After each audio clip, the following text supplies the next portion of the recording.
Good evening, fellow humans. This is Wayne Parker with A Pause for Thought, coming to you on Baton Rouge Community Radio, WHYRLP 96.9 FM in Baton Rouge.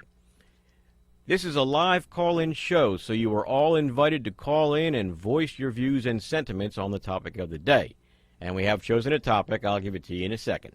But if you would like to call in and share your thoughts, just dial 343-9927. If you happen to be outside the calling area and are live streaming on WHYR.org, then dial the area code 225 and then 343-9927. Now, this is a call-in discussion show. We have a topic chosen for the night, but we need not constrain ourselves to the specific topic. Going off on tangents related to the topic is both okay and encouraged. However, all comments must be voiced strictly as opinions and in a respectful manner. Anyone who wishes to preach or insult other opinions will be asked to adjust their attitude once. Okay, so we're off and running. We have in the studio with us tonight our young co-host, Kendall Losey. Kendall, okay, I keep forgetting to ask you guys if you want me to use your last names. Kendall Losey is here, and we have a very special guest. He's been called the South Louisiana troublemaker by some. Professional landman. Also, he's been in the news lately due to some problems he's caused for some government officials. Dan Collins, it's good to have you here tonight. Thank you, Wayne. Pleasure to be here. Well, yeah, I'm glad you're happy to be here. Tell us a little bit of your background. What is a landman? How did you get into that? What's that all about? Wayne, a landman, that term comes out of the petroleum industry, and the geologists or those that find hydrocarbons, the landmen are those that go in, identify who owns a property, does title research, review of the mineral activity. Then we typically go out and secure servitudes, oil and gas leases, documents that gives the company the right to actually go in.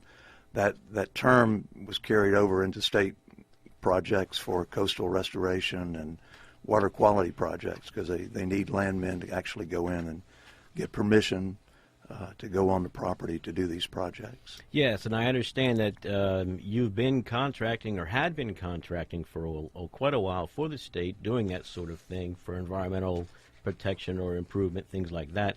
And that's what ended up getting you in the news eventually, just recently. How about telling us about that? Wayne, my firm, myself, and several people that work with me, we actually did coastal restoration and Atchafalaya Basin projects for a period of 10 years, from about 97 to 07. Actually, it went into 12 years. But at one point, after I blew the whistle on some activity, we no longer got contracts. Yeah, so okay, you blew the whistle on something that you found, and the state retaliated by withdrawing contracts from you or refusing to hire you again, correct? That's correct. And once I brought that information forward to my superiors, ultimately to the Secretary of DNR, who at that time was Scott Angel, we carried it further to the incoming administration at that time in 07-08, the Bobby Jindal administration. We brought it to his Chief of Staff, Timmy Tepel. Ultimately went to the Attorney General's office. Okay, and what you're talking about here is a specific project that was mentioned in a couple of articles, one in the Advocate on December 16th and one in Tesh News that I saw out of Martinville concerning the dredging of some waterways in the Atchafalaya Basin, ostensibly for environmental improvement. That's correct. It was touted to the public that it was a dredge for fishermen and crawfishermen to improve water quality. In reality, it was a dredge on a state bayou that went approximately 3 miles into the basin directly into an old oil field, and they subsequently, at the exact same time, drill 7 very productive wells. Isn't that interesting? By the way, we're talking with Dan Collins, Louisiana landman, who just won a jury award for being punished by the state for blowing the whistle on what he's talking about right now. If you'd like to call in and ask questions or make a point, feel free to dial 343-9927, 343-9927. If you're out of the listening area and following us on WHYR.org live stream, just dial the area code 225-343-9927. Okay, so Dan, when they hired you, as I understand it, to go out and secure permission from the landowners, right? Right. We not only would secure the signatures, we'd go into and do the title, determine who owned the property through the public records, searching the public records. Then we would work with the department, getting those signatures and making sure that the state had consent before they would actually go out and perform the work. Okay, and they got the consent, right? Well, that was one of the problems, Wayne. We performed some of the work, and then it was subsequently taken away, the actual securing of the signatures, and given to the landowner representative on either side of the dredge. And that was one of the issues. They actually couldn't get all the signatures within the landowner group, and we later learned that they simply erased the names of the people who did not or would not sign, and subsequently entered into a boundary agreement with the state of Louisiana. So if you can imagine what I'm saying, the state of Louisiana entered into a boundary agreement that was incomplete because the landowner representative couldn't get all the signatures, so he just simply erased the names of ones that wouldn't or didn't sign. And was the state aware of this fact? Well, that's a good question. We know that certain people within the state were aware, but it went from one governor to another, and it went from the Foster administration into the Blanco administration. Uh-huh. You could say it was spun from one administration to another. Kind of like you kick the can down the road, let's hope nobody talks about this, that kind of thing, probably. That's correct. That's just one of the items that we discovered. That's one I didn't know about, and you could tell I was trying to stifle a laugh when you said it. Yes. It would be a laughing matter if it wasn't such a serious thing. Well, of course, yeah. We're talking about over $1 million of state funds that were used in this dredge, and we're talking about an oil and gas field that was discovered that was, at that time, was generating almost $1 million a day in revenue. And, of course, the damage to the environment because it was not dredged for the purpose of the environment. It was dredged for the purpose of hauling barges with the drilling equipment back there, right? Absolutely. They've actually created a dead zone. This is you can actually pull it up. It's Bayou Postilion in Iberia Parish. You can pull it up and see it from outer space. It's now a dredged canal, whereas before it was a beautiful cypress-lined bayou, picturesque. As the Baton Rouge Business Report published an article in October of 2008, it was entitled "Paradise Lost," and that's exactly what happened. So they were talking about it then too. Interesting, Kendall. Just to get a grasp of where this is. This is in Iberia Parish. This is like west of Pier Park. This would be on the. It'd actually be north of Pier Park. It'd be on what is referred to as the East Guide Levee. So for your listeners, if you're going across the basin on the interstate, it's probably about 10 or 12 miles south on the east side of the basin. And Bayou Postilion was a state-owned water bottom that intersects the intercoastal waterway. Okay, I'm looking here at a copy of the Advocate article here, and it says that after the case, after you won the jury award, the DNR spokesman Patrick Courageous, I'm not sure if I'm butchering his name or not, said that the 19th Judicial District jury may have been confused by the trial because it was both lengthy and complex. But he also says here that the department complied with environmental regulations and the state procurement law for contracts, yet you were quoted as saying differently.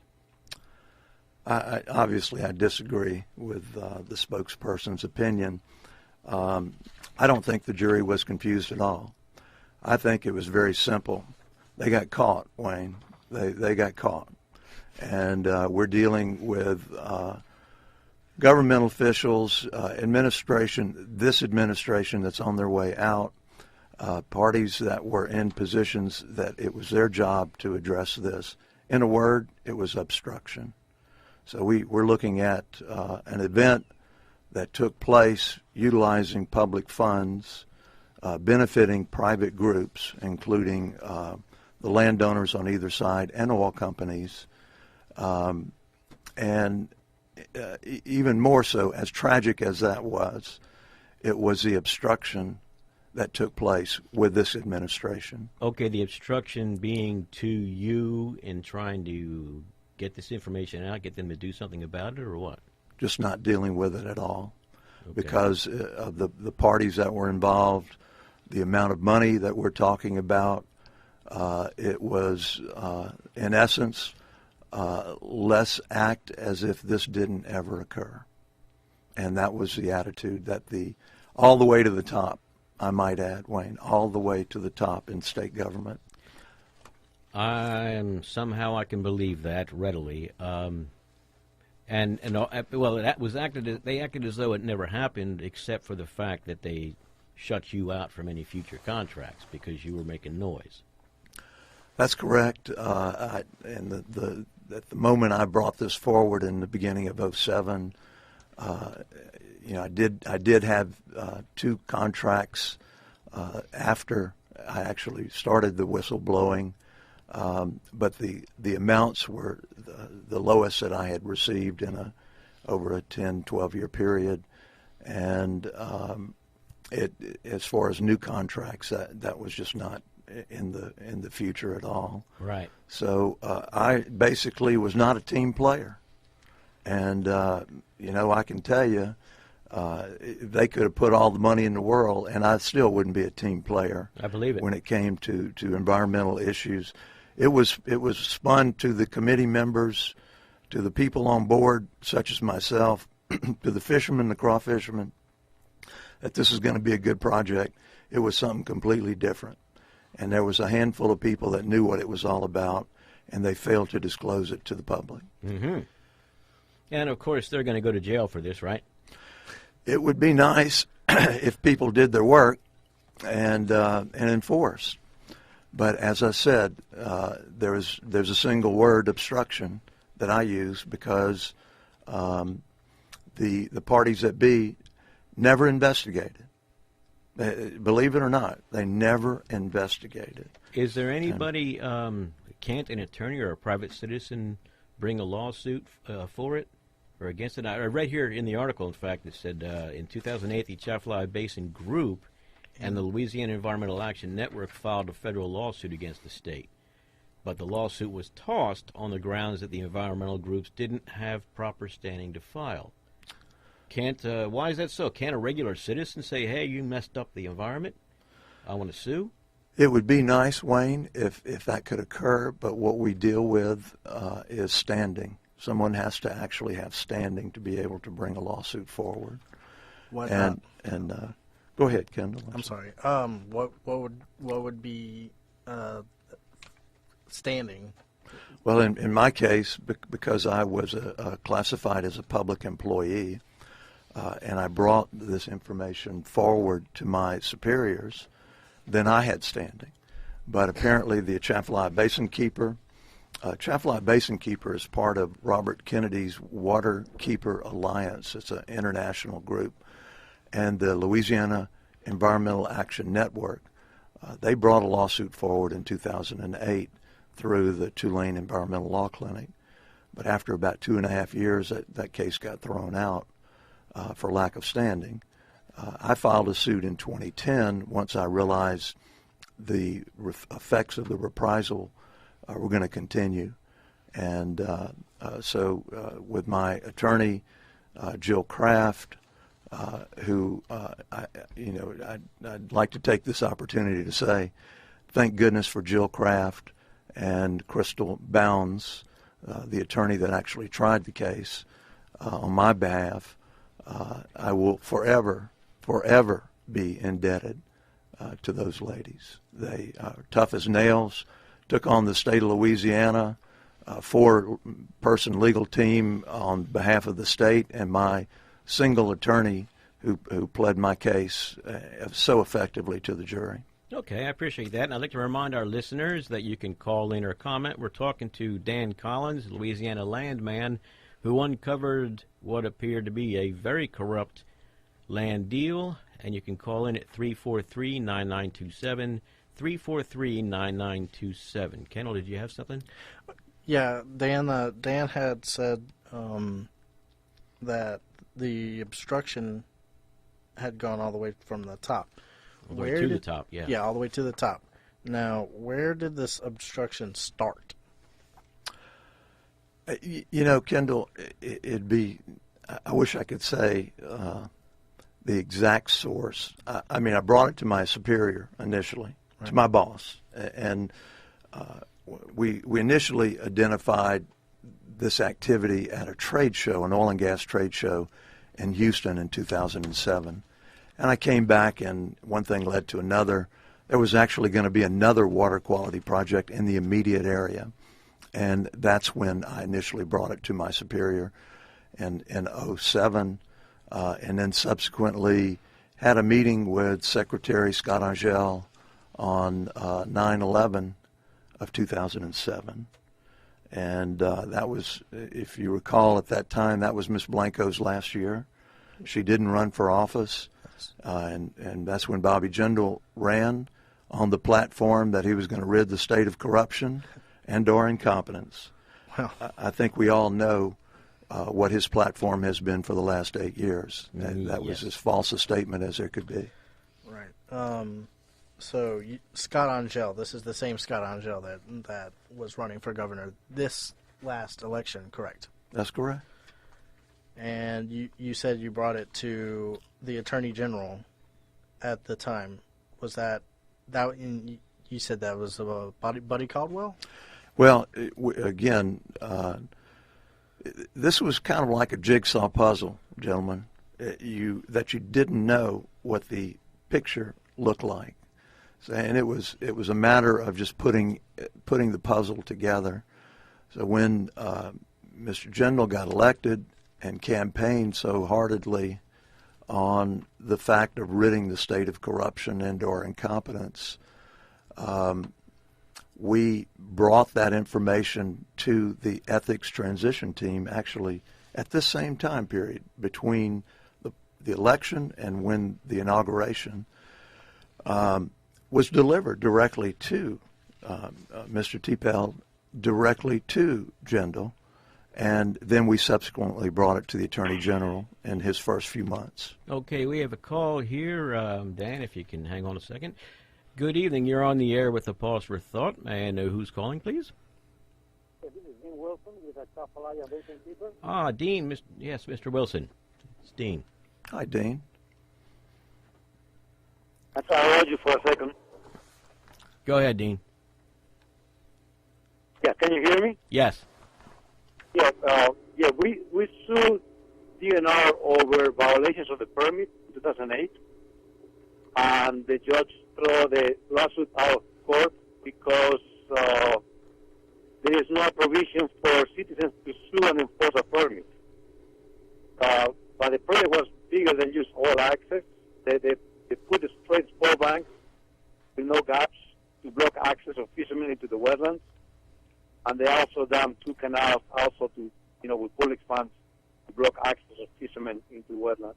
They blocked access of the fishermen. How about that? So they couldn't even get back in there. Yeah.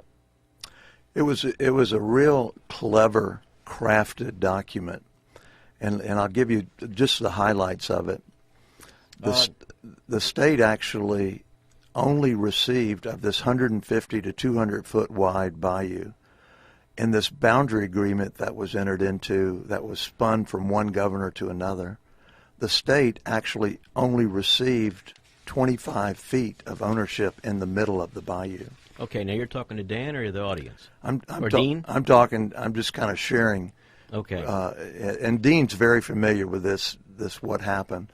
But here, this project was supposed to improve water quality and navigability for fishermen and crawfishermen, when in fact it did just the opposite. It restricted the access for fishermen and crawfishermen. The impression I got from you, Dean, forgive me for a first name basis. I'm at a loss here for your last name at the moment. You said that the fishermen were actually obstructed. Was that legally obstructed, you were saying, or just the way that everything was arranged?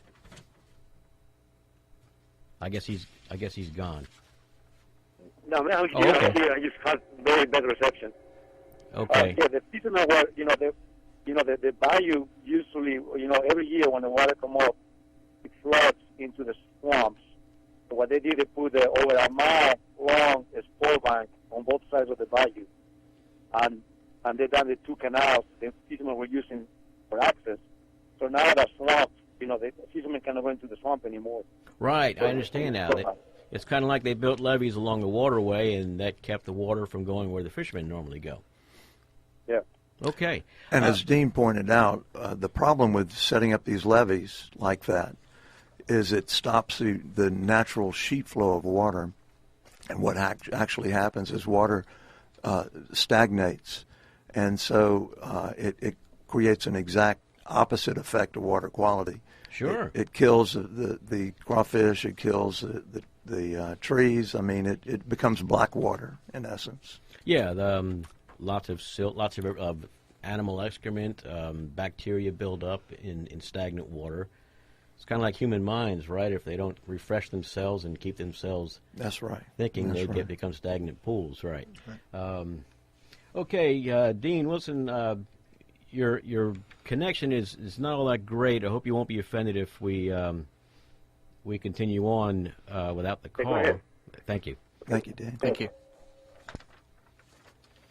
Okay, now I guess I wanted to ask Dean how he came by all this knowledge. It says here that he testified almost as long as you did during the trial.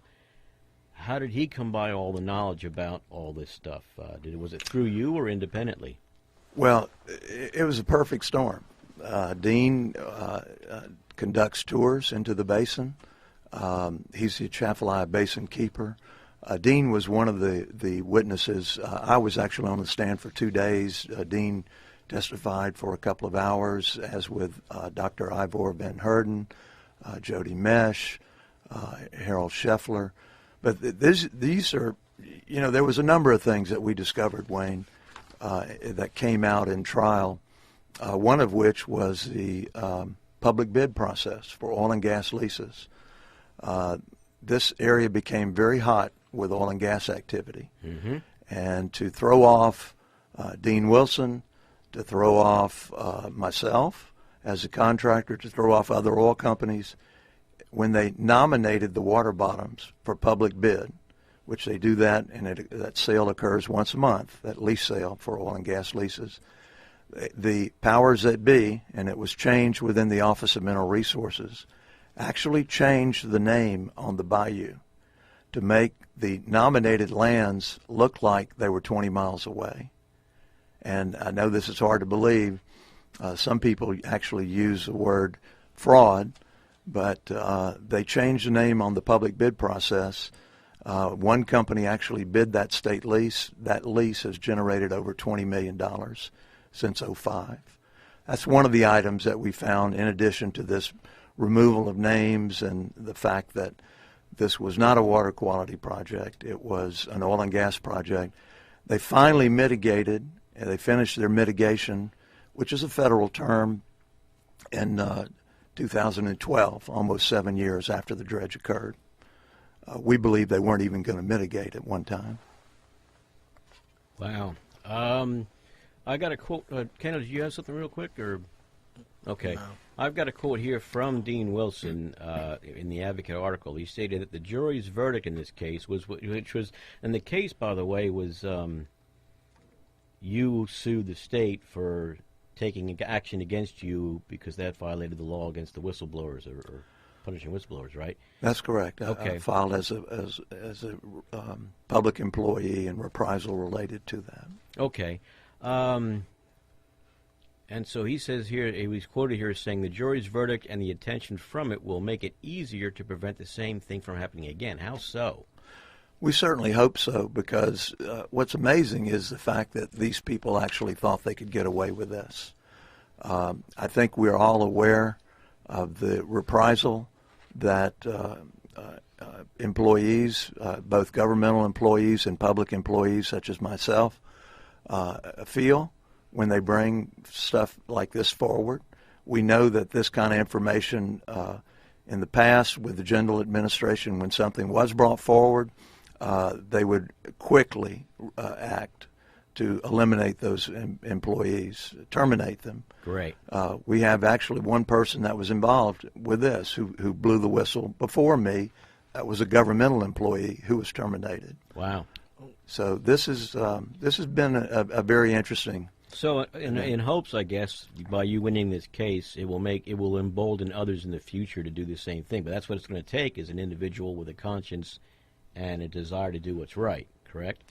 That's correct, and I do think that we need a forum for individuals, public employees, and governmental employees to bring this kind of behavior forward. Sure. Put a spotlight on it. Okay, you mentioned something earlier about one of the leases, one of these illegal leases, or apparently fraudulent leases, generating $20 million in a year. Who owns the lease? Who got that money? It was a lease that was taken in 2004, just before the dredge, and that money was a company that acquired that lease. It was a company out of New Orleans, Century Exploration of New Orleans. That company, I've been since told, has gone bankrupt, but they generated a lot of funds off that one state lease. It was a very, very prolific oil and gas discovery, a series of discoveries. So you could say that it was almost too popular of a project for oil and gas, and that's kind of what led us to this perfect storm of finding all these various parties coming together and identifying. Yeah, very interesting. Kendall? Okay, so is this possibly going on now with other projects? We identified a second project back in June. Oddly enough, and believe it or not, if you can imagine lightning striking twice on the same area, we identified the exact same thing that occurred where they changed the name on the bayou. They dredged a second water quality project on this same landowner's property back in May, and we discovered it in June of this year. I have since brought that forward, and again, to no avail. To no avail. Well, I don't know. There's nothing I could say to that. I shake my head. Corruption. Yeah, I was going to say, like I told you before the show, Louisianians tend to take corruption at the state level for granted. I mean, how can we ever stop this sort of thing? I think, Wayne, the best thing is for the spotlight, it to be made public. There needs to be a forum that individuals can bring this information forward. Okay. Yeah, I guess so, Dan. But we've got a call coming in, but we don't have time to take it, though. We're about ready to wind down the show. Dan Collins, Louisiana Landman, I sure appreciate you coming in and talking with us. Thank you, Dean. So thank you, Wayne. Thank you very much. Thank you.